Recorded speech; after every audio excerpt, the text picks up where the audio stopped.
यहाँ जो क्वेश्चन दिया है, दिखाइए कि एक समकोण वृत्ताकार शंकु के अंतर्गत बने सबसे बड़े बेलन का आयतन 4/27 पाई h cube tan square alpha है, जबकि शंकु की ऊंचाई h और अर्ध शीर्ष कोण अल्फा है।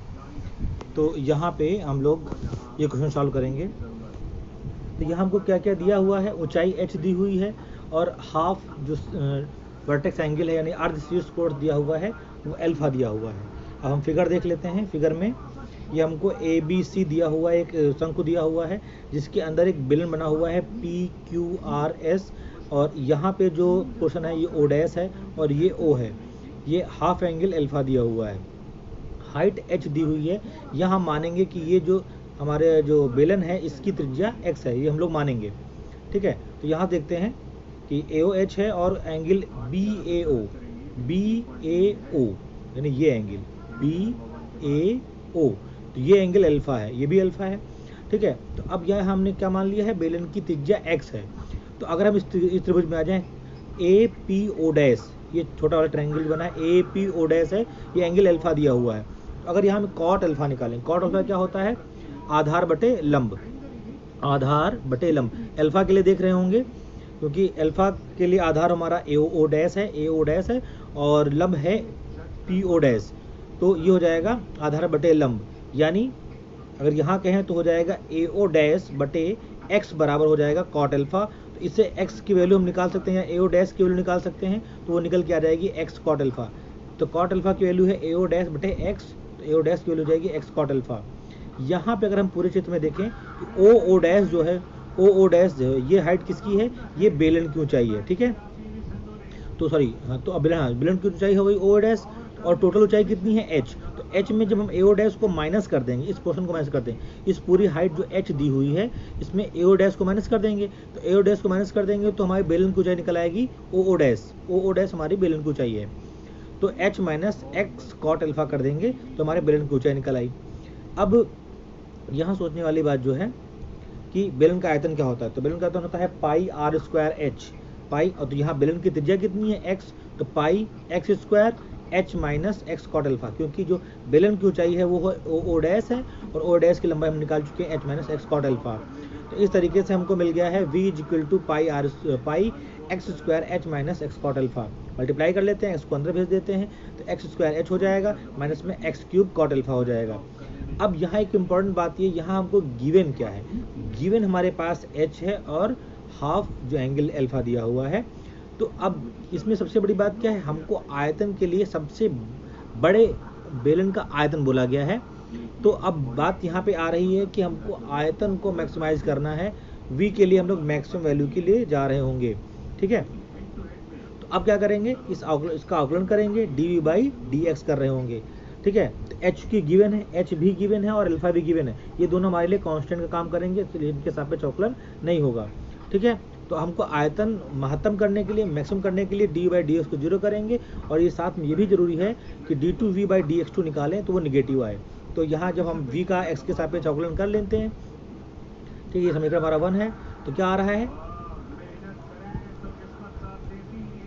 तो यहाँ क्या आ रहा है हमारे पास x 2xh minus 6 cot alpha. अवकलन आपको करना आता है, हम अवकलन पर ज़्यादा फोकस नहीं कर रहे हैं। ठीक है ना, यहाँ पे करेंगे तो 2xh हो जाएगा और यहाँ पे 3x स्क्वायर कॉट अल्फा हो जाएगा, जो कि यहाँ पे किया गया है। अब इसको 0 कर देंगे, जब 0 कर देंगे, अब यहाँ देखिए हमारे पास हो रहा है, इसको जब 0 कर रहे हैं तो ये हो रहा है पाई कांस्टेंट है, 0 हो जाएगा हमारे पास। यहाँ पे x को कॉमन ले सकते हैं इसमें से, तो हो जाएगा 2h minus 3x cot alpha हो जाएगा। ठीक है, x की वैल्यू 0 नहीं हो सकती, जैसे हमने कहा त्रिज्या कभी 0 नहीं हो सकती है, तो h को 0 नहीं मान सकते हैं, तो 2h minus 3x cot alpha equal 0 आ जाएगा, जहाँ से x की वैल्यू आ जाएगी 2h/3 कॉट अल्फा। ठीक है, यहाँ तक ओके है। अब चूंकि हमने अभी देखा है d2v/dx2 निकालना पड़ेगा, जहाँ पे हम दोबारा अवकलन करेंगे v का, जो पीछे आपने किया है उसी का अवकलन करेंगे, तो ये आ जाएगा pi into 2h minus 6x cot alpha. x की वैल्यू आपको मालूम है, x की वैल्यू यहाँ पुट कर देंगे, जैसे पुट करेंगे तो ये आ जाएगा pi into 2h minus 4h, जो कि आ जाएगा माइनस में 2πh, जो कि निगेटिव है। तो इस तरह से कंफर्म हो गया कि हमारा d2/dx2 निगेटिव है। तो इससे जो हमारा x का जो भी मान है इसके लिए हम देख रहे हैं x के इस मान के लिए हमारा जो फाइनली जो वैल्यू आ रही है वॉल्यूम की वो क्या है, उच्चिष्ट होगी या मैक्सिमम होगी। तो हम क्या करें, क्या हमारा आयतन महत्तम कैसे होगा, फार्मूला हमने दे चुके हैं यहाँ पे कि आयतन क्या था, v equal to pi x square h minus x cot alpha. सारे मान यहाँ पुट कर दीजिए, पाई इंटू इसके लिए ये 2h/3 कॉट अल्फा, स्क्वायर है तो 4h स्क्वायर अपन 9 कॉट स्क्वायर अल्फा हो जाएगा, या h माइनस 2h/3, क्योंकि जब मान रखेंगे तो कॉट अल्फा कैंसिल हो जाएगा। फाइनली जब इसको सॉल्व कर रहे होंगे तो आपको मिलेगा 4। अब यहाँ जो कॉट अल्फा दिया हुआ है इसको कॉट अल्फा को क्या करेंगे, जब ऊपर ले जाएंगे तो क्या हो जाएगा, tan स्क्वायर अल्फा हो जाएगा। तो सिमिलरली जब इसको पूरा सॉल्व करते हैं तो आ जाता है 4/27 पाई h cube tan square alpha. बहुत सिंपल सवाल है, देखने में कठिन जरूर लग रहा है लेकिन उतना कठिन है नहीं। एक बार फिर से हम इसका रिवीजन कर सकते हैं, क्या था। अब यहाँ देखते फिर से देख सकते हैं, दोबारा समझ लेते हैं फिगर में कि यहाँ पे AO यानी पूरे शंकु की ऊंचाई h है, इसको हमने निकाला है इस APO डैश ट्रायंगल में कॉट अल्फा इक्वल टू हो गया था AO डैश अपॉन x से AO डैश की वैल्यू निकाला x कॉट अल्फा। फिर से निकालेंगे O डैश का मान कैसे निकलेगा, O डैश h बेलन की ऊंचाई है, कुल ऊंचाई में से हमने AO डैश को माइनस कर दिया है, AO डैश की लंबाई कितनी सी x कॉट अल्फा, तो टोटल ऊंचाई h में से x कॉट अल्फा को माइनस कर देंगे तो बेलन की ऊंचाई निकल आएगी। अब बेलन की जो बीच में बेलन बना हुआ था, बेलन का आयतन होता है v equal to pi x square h minus x cot alpha. ये h इसकी हाइट हो गई, x इसकी त्रिज्या हो गई।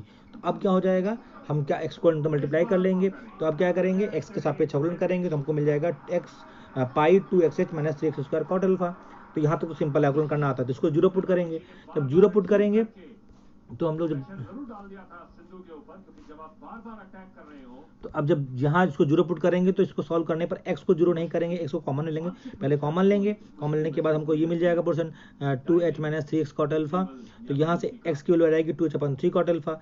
अब ये मान हम जब d2/dx2 निकालेंगे, अवकलन दोबारा कर रहे होंगे, उसमें रखेंगे तो ये जो मान आ रहा होगा हमारे पास, ये जो हमने निकाल दिया यहाँ पे, इसको रखते हैं तो फाइनली जो कंक्लूजन में आता है वो देखते हैं माइनस में 2πh आता है जो कि नेगेटिव वैल्यू है। और ये कंडीशन ये है कि अगर नेगेटिव आना चाहिए तभी मैक्सिमम होगा, तो हमारा आयतन महत्तम होगा, जबकि x का मान ये है। तो वो हमारा जो कहते हैं उच्चिष्ट मान जिसे कहते हैं महत्तम आयतन क्या होने वाला है, वो इसमें हम x की वैल्यू पुट कर देंगे। सिंपल कैलकुलेशन है, आप कैलकुलेशन करेंगे तो ये आंसर आपको रिक्वायर्ड आंसर आ जाएगा। ठीक है ना, तो कोई प्रॉब्लम नहीं होनी चाहिए इसमें।